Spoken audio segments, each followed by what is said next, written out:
বন্ধুরা, মানুষের রোগের শেষ নেই, কিন্তু এই ভদ্রলোকের দেখুন এ একটা কি রোগ, যা পা দুটোই শুধু ফুলে আছে, আর কোনো সমস্যা নেই।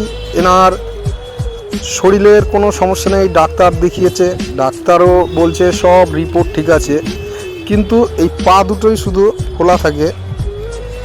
দেখুন চাপলে আবার আঙুল ডেবে যায় হালকা হালকা করে, কিন্তু শুধু এই পা দুটোতেই সমস্যা।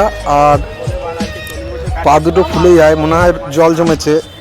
রাতে যখন ঘুমায় তখন এই পায়ে জ্বালা যন্ত্রণা করে, আর হাঁটলে কষ্ট হয়। কিন্তু দেখুন মানুষটা প্রায় স্বাভাবিক, কোনো সমস্যা নেই, আর বলে আমি কোনো সমস্যা বোধ করি না। শুধু সমস্যার ভিতর এই পা দুটোই